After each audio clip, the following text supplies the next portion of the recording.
श्री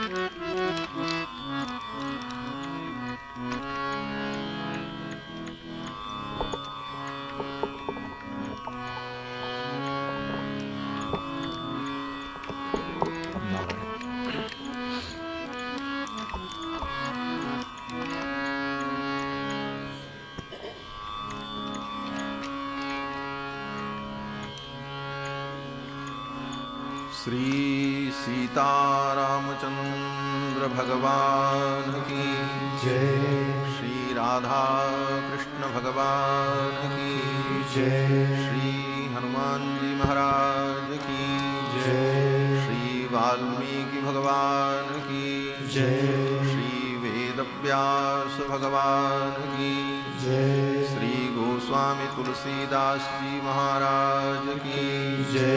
श्री भाष्यकार रामानुस्वामी जी महाराज की जय। श्री रामानुजाचार्य गुरु जी महाराज की जय।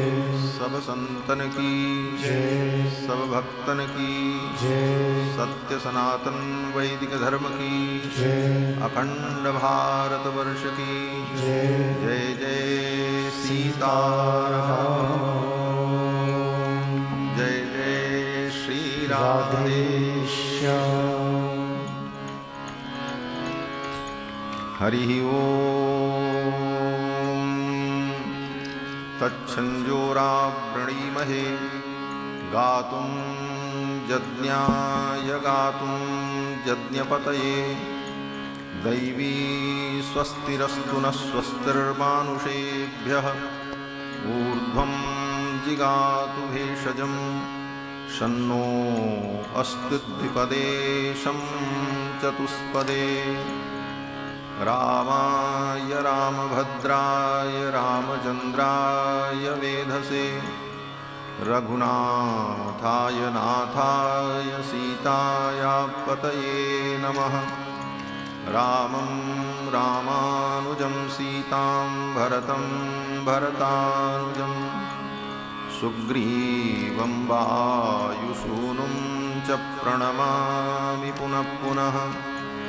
नमोऽस्तु रामाय सलक्ष्मणाय देव्यै च तस्यै जनकात्मजायै नमोऽस्तु रुद्रेन्द्रयमानिलेभ्यो नमोऽस्तु चन्द्रार्कमरुद्गणेभ्यः।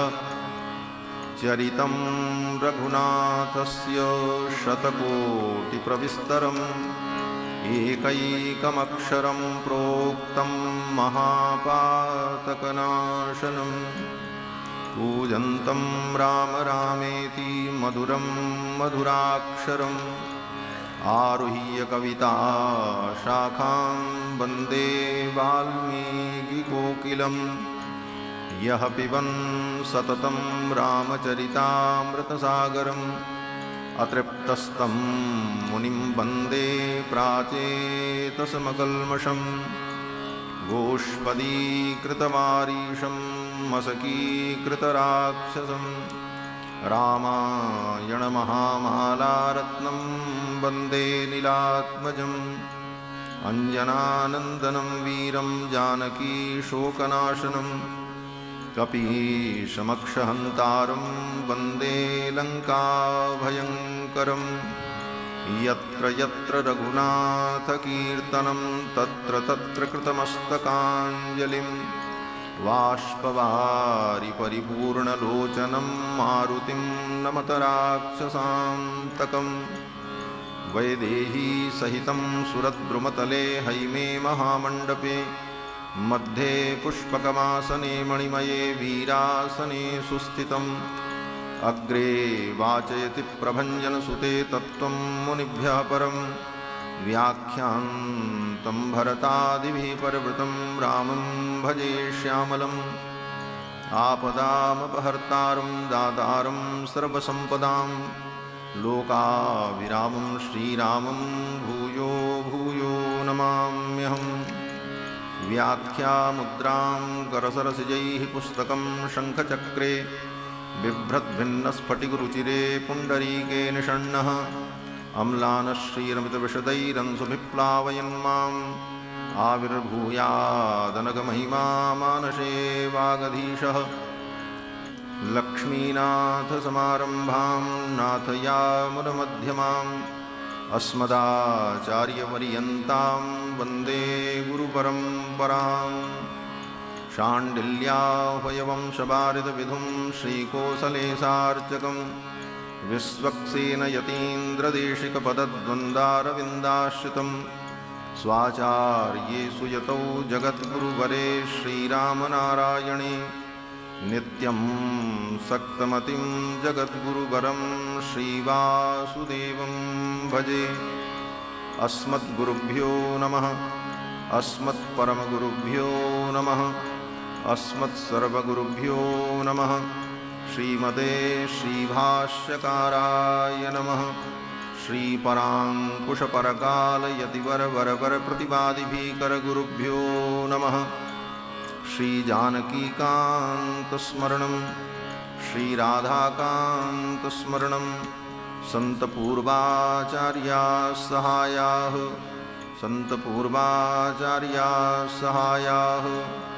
बोलिए श्री सीतारामचंद्र भगवान की जय। श्री राधा कृष्ण भगवान की जय। श्री वाल्मीकि भगवान की जय। श्री वेदव्यास भगवान की जय। श्री गोस्वामी तुलसीदास जी महाराज की जय। सब संतन की जय। सब भक्तन की जय। जय जय सीताराम।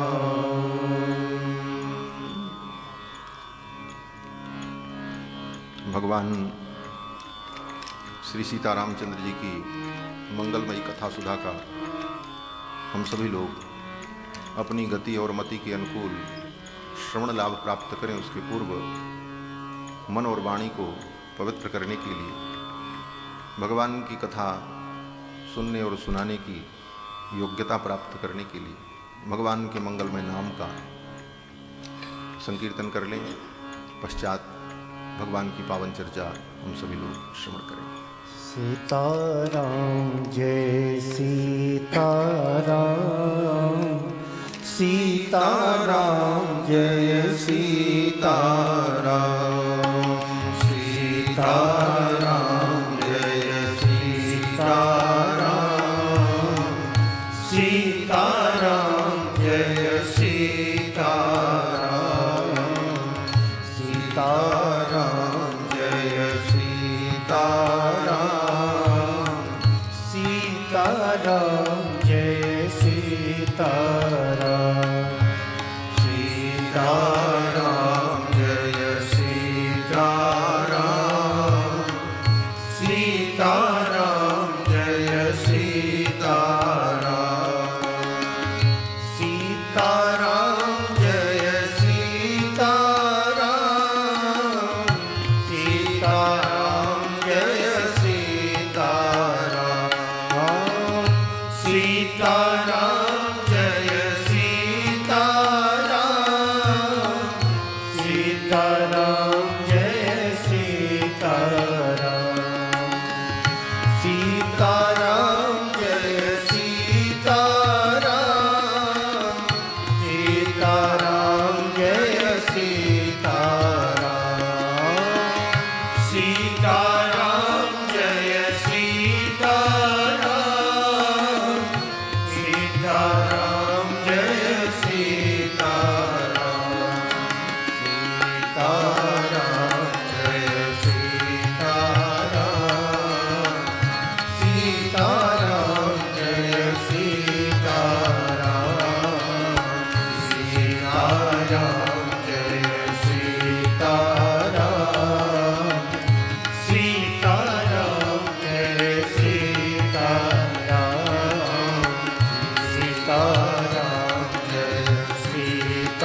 राम दशरथ राज दुलारे राम सीताराम जय सीताराम सीताराम जय सीताराम सीताराम जय सीताराम सीताराम जय सीताराम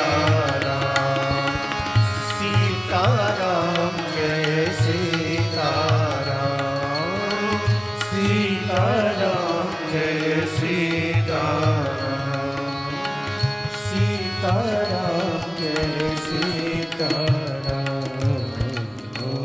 श्री सीतारामचंद्र भगवान की जय। श्री हनुमान जी महाराज की जय जय जय सीताराम।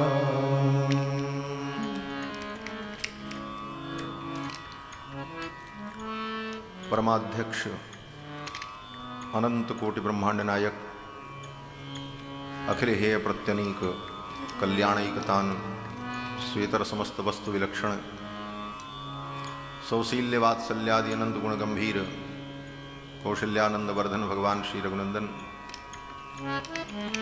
भगवान की कथा के सुरसिक श्रोता आंजनेय श्री हनुमंतलाल जी महाराज, जिनकी भावमयी उपस्थिति भगवान की कथा में सर्वदा सर्वत्र विद्यमान रहती।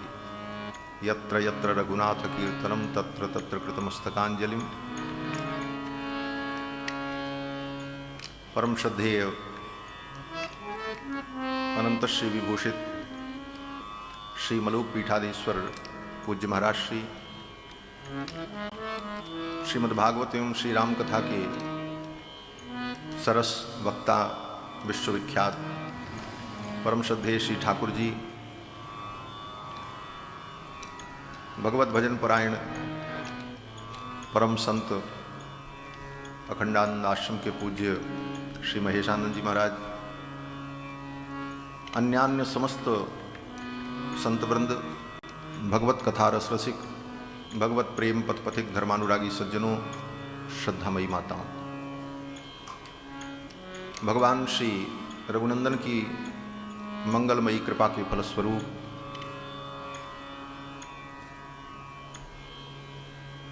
श्री वृंदावन धाम में ऐसी दिव्य विभूतियों के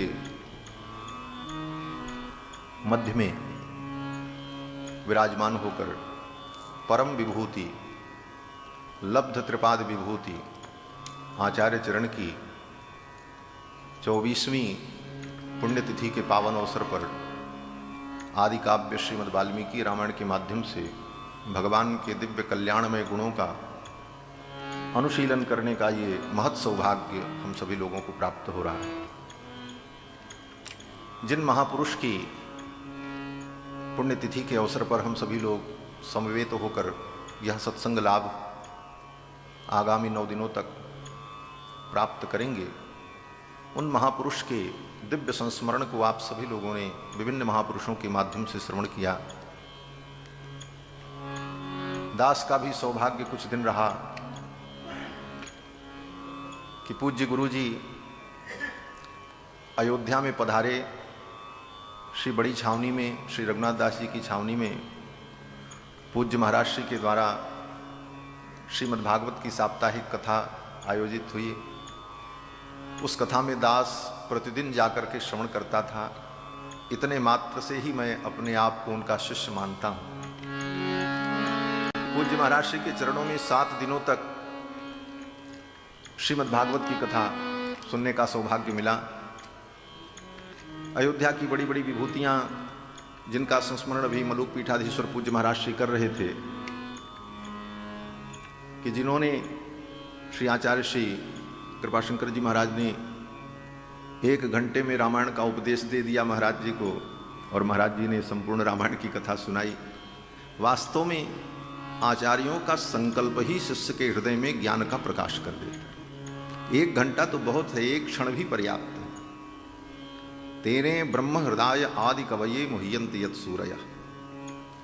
भगवान जो परम गुरु हैं, जिनके संकल्प मात्र से ब्रह्मा के हृदय में समस्त वेदादि विषयों का ज्ञान प्रकट हो गया। ऐसे गुरु तत्व के विषय में अगर संदेह है तो फिर शिष्य का शिष्यत्व व्यर्थ है। महापुरुष आचार्य का संकल्प ही शिष्य को समस्त ज्ञान विज्ञान प्रदान कर देता है। तो जिन महापुरुष ने महाराज श्री को श्रीमद् वाल्मीकि रामायण का एक ही घंटे में सब कुछ उपदेश सुना दिया, वे महापुरुष भी उस कथा में प्रतिदिन कथा श्रवण के लिए पधारते थे, दास थे। हमारे पूज्य स्वामी जी महाराज, जिनका स्मरण पूज्य मलुक पीठाधीश्वर जी ने भी किया, वे स्वामी जी महाराज को हम लोग पैदल लेकर के जाते थे। स्वामी जी कहते थे चलो कथा सुनने चलना। एक समय था कि हमारे पूज्य स्वामी जी महाराज यहाँ वृंदावन में लीला मैया के आश्रम में कथा करते थे, आते थे। महाराज श्री भी उस समय विद्यार्थी जीवन था, मलुक पीठाधीश्वर जी का दास भी विद्यार्थी था, साथ में खूब वृंदावन की गलियों में घूमना होता था। महाराज जी के गुरुदेव भगवान श्री भक्तमाली जी का दर्शन करने हम लोग सुदामा कुटी तक जाएं, गोरे दाऊ जी जाएं, कहाँ कहाँ आनंद होता था। वो सब दिन थे, आज वो सब स्मरण हो रहा है। तो पूज्य स्वामी जी महाराज भी वहाँ कथा सुनने के लिए पधारें। अयोध्या की बड़ी बड़ी विभूतियाँ भगवान श्री रामानुजाचार्य गुरु जी के चरणों में बैठकर कथा श्रवण कर दी थी। बंधुओं, उन महापुरुष के चरणों में बैठकर मुझे भी 7 दिन तक श्रीमद् भागवत की कथा सुनने का अवसर प्राप्त हुआ और उन्हीं का प्रसाद वृंदावन में सबको प्राप्त है। आप सभी लोग श्रवण कर रहे थे। आचार्य निष्ठा, जिस निष्ठा से अभिभूत होकर हमारे परम स्नेही श्री इंद्रेश जी ये महोत्सव मनाते हैं, वास्तव में गुरु के प्रति जो निष्ठा है ना, इसको हमारे आचार्यों ने चरमोपाय कहा। भगवत प्राप्ति के समस्त साधनों में सर्वश्रेष्ठ साधन और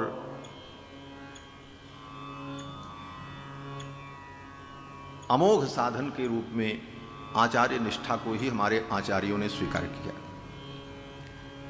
श्री रामानुज संप्रदाय, श्री संप्रदाय की परंपरा में आचार्य निष्ठा को ही उद्धार का सर्वोत्तम साधन माना। इसीलिए इस संप्रदाय का नाम ही आचार्य संप्रदाय पड़ा। आचार्य क्यों कहते हैं? आचार विचार से युक्त होने के कारण आचार्य है, सो तो ठीक है। आचार विचार तो सब में होता है, सभी संप्रदाय में, तत्त संप्रदायों में उनके उनके संप्रदाय की परंपरा के अनुकूल शास्त्र सम्मत आचरण होता ही है। लेकिन यहाँ आचार्य संप्रदाय कहने का मतलब ही है कि जिस संप्रदाय में आचार्य संबंध को, आचार्य कृपा को ही उद्धार का सर्वोत्तम साधन स्वीकार किया गया। इस दृष्टि से कहा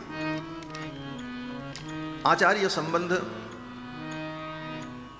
अर्थपंचक में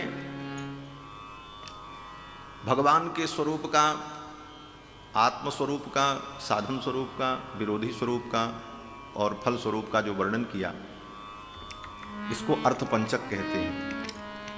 प्राप्यस्य ब्रह्मणो रूपम प्राप्तुश्च प्रत्यगात्मनः प्राप्त्युपायम फलम प्राप्तेः तथा प्राप्ति विरोधी च वदन्ति सकला वेदाः सेतिहास पुराणकाः मुनयश्च महात्मानो वेद वेदांत वेदिनः। समस्त शास्त्रों में, वेद से लेकर पुराण पर्यंत समस्त शास्त्रों में मूल रूप से 5 अर्थ ही बताए गए हैं। 5 विषय, प्रकारांतर से, उपायांतर से, किसी भी प्रकार से जो बातें कही गई हैं, सबका सार केवल 5 अर्थ है।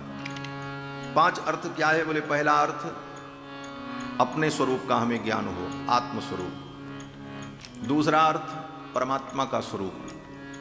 तीसरा परमात्मा की प्राप्ति के साधन का स्वरूप।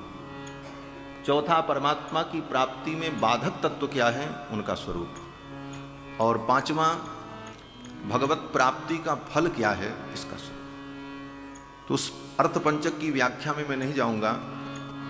इस अर्थपंचक में जो साधन स्वरूप है, उन साधनों का जब विवेचन किया आचार्य ने, तो कहते हैं 5 साधन हैं भगवत प्राप्ति के। एक एक के 5-5 रूप हैं। आत्मा का 5 रूप, परमात्मा के 5 रूप, साधन के 5 रूप, विरोधी के 5 रूप और फिर फल के 5 रूप, कुल मिलाकर के 25। तो उन 25 की व्याख्या तो यहाँ संभव नहीं है। प्रसंग आएगा तो यत्र तत्र उनकी चर्चा होगी, क्योंकि श्रीमद् वाल्मीकि रामायण तो रहस्य ग्रंथ है। समस्त प्रकार के वैष्णव सिद्धांतों का रहस्य श्रीमद् वाल्मीकि रामायण में समाहित है। उन 5 में जो भगवत प्राप्ति के 5 स्वरूप का वर्णन किया, कर्म, ज्ञान, भक्ति, प्रपत्ति और आचार्याभिमान। तो कर्म से भगवत प्राप्ति, कर्म मार्ग एक है जिस कर्म मार्ग से चलकर हम भगवान को प्राप्त कर सकते हैं, लेकिन कर्म मार्ग में समस्त प्राणियों का अधिकार ही नहीं, क्योंकि कर्म तो वैदिक कर्म को ही कर्म कहा गया है। आज लोग कहते हैं कि महाराज गीता में भगवान ने कहा है कर्म करो, हम तो कर्म करते हैं। गीता में जिस कर्म की बात भगवान ने की वो कर्म वेदोक्त कर्म है, वर्णाश्रम धर्म है। जिस वर्णाश्रम धर्म का वर्णन स्मृतियों में है वह वर्णाश्रम धर्म और अपने अपने वर्ण के अनुकूल निज निज धर्म को समझ करके उसका आचरण करना। निज निज धर्म निरत श्रुत नीकी, तहि कर फल पुनि विषय विरागा, तब मम चरण उपज अनुरागा। तो वो कर्म, लेकिन कर्म में समस्त प्राणियों का अधिकार नहीं, और उसमें भी वैदिक कर्म तो केवल विजातियों के लिए, बाकी सबके लिए भिन्न भिन्न कर्मों का निरूपण है। ज्ञान, तो कर्म के द्वारा जब अंतःकरण की पूर्ण शुद्धि होगी तभी ज्ञान स्थिर होगा, तो ज्ञान का मार्ग भी बड़ा कठिन है। भक्ति, जिस भक्ति का वर्णन पुराणों में, भागवतादि ग्रंथों में किया गया, वो भक्ति भी सतत स्मरण रूप है। निरंतर भगवान का स्मरण होता रहे, इसी का नाम भक्ति। तैल धारावद अवच्छिन्न स्मृति संतान, तेल की धारा के समान अखंड भगवान की स्मृति, ये भक्ति है। लेकिन वह स्मृति भी कब तक रहे? बोले अंतिम समय तक रहे। जीवन भर हम भगवान का इतना स्मरण करें कि जब अंतिम क्षण आवे तब भी भगवान का स्मरण बना रहे, ऐसी सततता निरंतरता बनी रहे। और अगर अंतिम समय में स्मृति नहीं हुई तो वो भक्ति भी साधन नहीं बन पाएगी। जीव अंतिम स्मृति के आधार पर पुनः संसार चक्कर में पड़ जाएगा। यम यम वापि स्मरण भावम त्यजन्त्यन्ते कलेवरम। इसीलिए हमारे आचार्यों ने कहा, श्री कुलशेखर आलवार कहते हैं, हे भगवान, अंतिम समय में आपका स्मरण होना बड़ा कठिन है। प्राण प्रयाण समये कफवात पित्तैः कंठावरोधन विधौ स्मरणम कुतस्ते। कहाँ आपका स्मरण हो पाए? अद्यैव में विशतु मानस राजहंस, आज ही मेरा मानस राजहंस आपके चरणों में, चरण रूपी पिंजड़े में बद्ध हो जाए। क्योंकि अंतिम स्मृति बड़ी कठिन है। अभी हमारे इंद्रेश जी इसी विषय का स्मरण कर रहे थे। श्री मलुक पीठाधीश्वर जी ने कहा किसी प्रसंग में कि अगर अंतिम स्मृति भक्त न कर पावे तो भगवान स्वयं कृपा करके उसका स्मरण कर लेते हैं। स्वयं भगवान कहते हैं वराह पुराण में कि यदि वातादि दोषेण भक्ता माम च विस्मरेत अहम स्मरामि मद्भक्तम नयामि परमाम गति। यदि मेरा भक्त मेरा स्मरण अंतिम समय में नहीं कर सकता तो मैं अपने भक्त का स्मरण कर लेता हूं, उसको परम गति प्रदान कर देता हूं। ये तो भगवान की कृपा से संभव है, ये भगवान के ऊपर निश्चित है। ठाकुर जी करेंगे तब होगा, उसमें हमारी जबरदस्ती नहीं चल सकती, क्योंकि भगवान स्वतंत्र हैं, परम स्वतंत्र न सिर पर कोई। वो हमारा स्मरण करें इसकी जोर जबरदस्ती हम नहीं कर सकते, ये उनके ऊपर निर्भर करता है। तब तो कहते फिर शरणागति कर लें। चौथा साधन बताया शरणागति। शरणागति करके हम आत्मसमर्पण कर दें, शरणागति में भगवान को ही साधन मान लें। शरणागति भी बड़ा ही गोपनीय तत्व है। वेदांत में भी शरणागति को गोपनीय ही रखा। भगवान रामानुजाचार्य तो कहीं भी श्री भाष्यादि ग्रंथों में शरणागति का स्पष्ट वर्णन नहीं करते, गोपनीय रखते। इसीलिए वेदांत देशिक स्वामी जी महाराज कहते हैं शारीरिके भी भाष्ये या गोपिता शरणागति। शारीरिके भाष्ये भी, श्री भाष्यादि ग्रंथों में भी जिस शरणागति को गोपनीय रखा, क्योंकि ये न्यास विद्या बड़ी गोपनीय विद्या है। न्यास विद्या है क्या? शरणागति क्या है? हम भगवान के सामने साष्टांग प्रणाम कर लें, पाहि नाथ के पाहि गुसाई भूतल परे लकुट की नाई, इतने मात्र से शरणागति हो गई। बोले ये तो दैहिक शरणागति, देह से हम शरणागत हो गए, साष्टांग प्रणाम कर ले। लेकिन मूलतः शरणागति तो ज्ञान रूपा ही है। और वो शरणागति क्या है? बोले तस्य वशीकरणम तत्शरणमित्येव, उन परमात्मा को वश में करने के लिए उनके शरण में चले जाना, शरणागति कर लेना। और वो शरणागति क्या है? बोले त्वं में उपायो भवेति मति ही शरणागति, भगवान आप ही मेरे उपाय हो, ये मति दृढ़ हो जाए, इसी का नाम शरणागति। भाष्यकार यही कहते हैं कि भगवान में हमारी मति दृढ़ हो जाए कि भगवान आप ही मेरे उद्धार के हेतु हो, मैं अपने लिए कुछ नहीं कर सकता, हम अपने कल्याण का कोई साधन नहीं कर सकते, हम असमर्थ हैं, आप ही उपाय हो। उपाय के रूप में और उपेय के रूप में, दोनों रूप में भगवान का वर्ण कर लेना, मानसिक रूप से अपने मन को, चित्त को, बुद्धि को इस विषय में दृढ़ कर लेना, यह शरणागति। लेकिन ये शरणागति भी सफल होगी कि नहीं, इसमें भी संदेह हो सकता है। भगवान श्री पिल्लई लोकाचार्य, जो तेंकड़ई परंपरा के परमाचार्य माने जाते हैं, जिन्होंने 18 रहस्य ग्रंथों का प्रणयन किया है, मुमुक्षुपड़ी, अर्चिरादि मार्गम, श्री वचन भूषणम इत्यादि उनके रहस्य ग्रंथ हैं। श्री लोकाचार्य स्वामी जी महाराज श्री वचन भूषण में कहते हैं कि शरणागति तो भगवत प्राप्ति का अमोघ साधन है, लेकिन उसमें भी समस्या इस बात की है कि वह भी भगवान के ऊपर निर्भर करता है। भगवान हमारी शरणागति को स्वीकार करें तब फिर समस्या खड़ी हो जाती है। वहां पर उदाहरण दिया है